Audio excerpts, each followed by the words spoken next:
Congress has not been taking action, and every time we have a Sandy Hook event or we have a Columbine, we all shake our heads and say how horrific it is, and yet nothing is being done to try and tighten down gun control laws.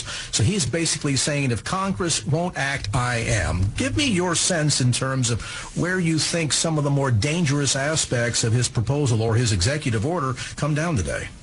Sure. First of all, it's outrageous that he would talk like that, because a president is supposed to enforce the laws that are made, not come up with the laws. And Congress did take action. They said, no, we're not going to do that.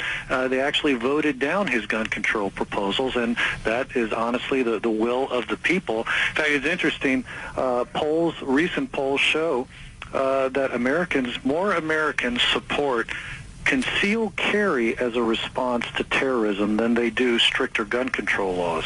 But rather than hearing the American people on this, the president, this just shows how it's all about agenda to him. And yeah, there are some really horrific proposals in this. In what he's launched this week, it's now going to be tougher to sell a gun. In fact, if an individual sells even 1 or 2 guns without running a background check, you could spend up to 5 years in jail and be fined $250,000. Now, I realize California already has universal background checks, which, by the way, did nothing to stop the San Bernardino shooters from getting their guns, right? So we know how well that's not working, right?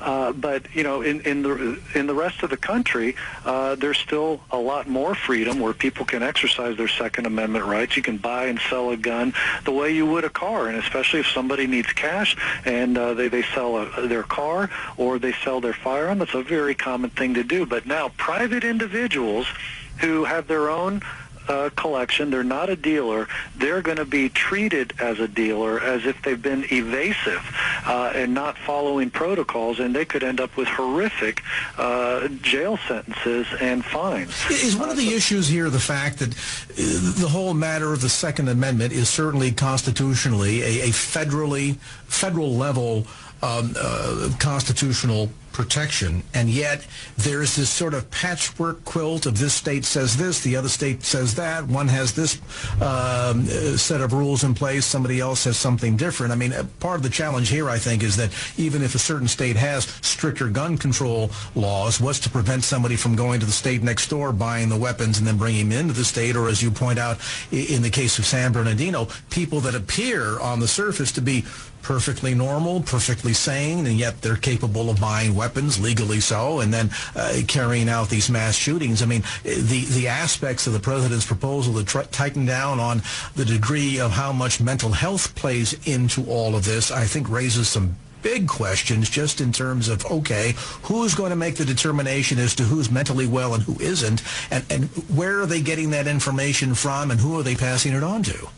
Yeah, the interesting thing about all those sites that the president ticked off about, these are, where these mass shootings are occurring, all of them that he listed were gun-free zones. In other words, they had their dream laws in place where guns were not allowed, and yet those are the very areas that terrorists and bad guys are targeting, because they know they're going to be the only ones with a firearm. That's why they don't attack police stations or gun shows where there's lots of guns around. No, they go to places where they're going to be the only one with a gun. I think the other thing that's significant as you look at all those mass shootings is that the mass shooters themselves pass background checks. So tell me, please, how anything the president is doing here by forcing more background checks, isn't that the definition of insanity, is despite repeated failure, you keep redoubling your efforts? I mean, the San Bernardino shooter passed background checks, the Oregon shooter, the Lafayette Theater shooter, the Tennessee military installation shooter, both Fort Hood shooters, the Aurora Theater shooter. I mean, you could just go on and on through the list. These guys passed background checks, and if they could pass a background check, then they just stole their guns. That's what the Sandy Hook shooter did. He murdered his first victim, which was his mom, and stole the weapons and used them. And again, where did he use it? He went not to a police station or somewhere like that. He went to a gun-free zone.